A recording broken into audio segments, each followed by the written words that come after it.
દાહોદ જિલ્લાના સિંગવડના તોરણી પ્રાથમિક શાળાના નરાધમ આચાર્ય દ્વારા 6 વર્ષીય બાળકી જોડે દુષ્કર્મનો પ્રયાસ તેમજ હત્યાનો બનાવ બન્યો હતો.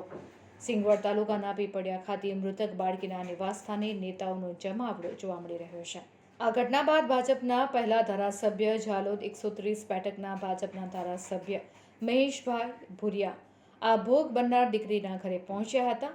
ધારાસભ્ય મહેશભાઈ ભુરિયાએ બાળકીના પરિવારજનને સાંત્વના પાઠવી હતી.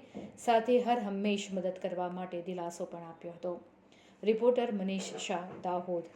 19 સપ્ટેમ્બરે તોરણી પ્રાથમિક શાળામાં અમારી દીકરી દુરીશાબેન ઈશ્વરભાઈ બારિયા સ્કૂલમાં ધોરણ 1માં અભ્યાસ કરતી હતી અને શાળાના આચાર્યની ગાડીમાં બેસાડી દીકરીની શાળાએ અભ્યાસ કરવા માટે મોકલેલ હતી અને મારી દીકરી જોડે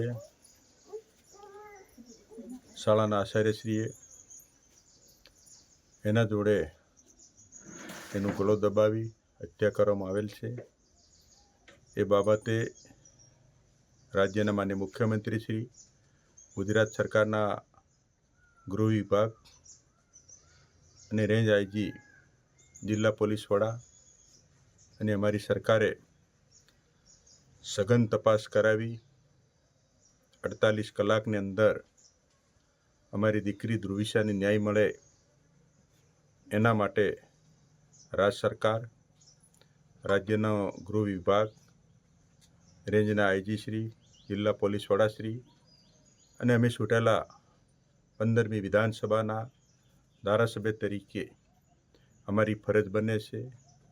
જિલ્લો હોય, તાલુકો હોય, ગામડું હોય, કાયદો અને વ્યવસ્થા જળવાઈ રહે અને આવી મોટી ઘટનાઓ બને ત્યારે અમારી દીકરીઓને ન્યાય મળે આના માટે રાજ્ય સરકારની ન્યાયાલય શરૂ કરવામાં આવેલ છે અને ન્યાયાલયની પ્રક્રિયાની અંદર ઝડપભેર આ કેસ ચલાવી અને તોમતદારને ફાંસીની સજા મળે એ રીતની રાજ્ય સરકાર ગતિથી ન્યાયિકપણે તપાસ કરાવી રહી છે.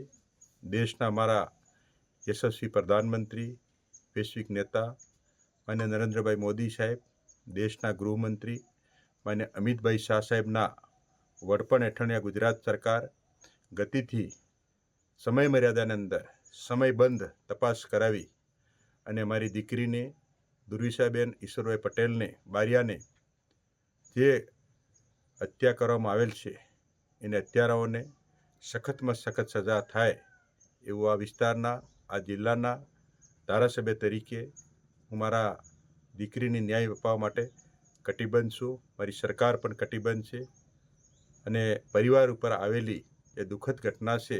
એ દુઃખદ ઘટના ભગવાન એમને શક્તિ આપે દુઃખ સહન કરવાની એ જ અભ્યર્થના સહ અમારી દીકરીને શરણોમાં કોટી કોટી વંદન. જી સર, કઈ વિધાનસભાના?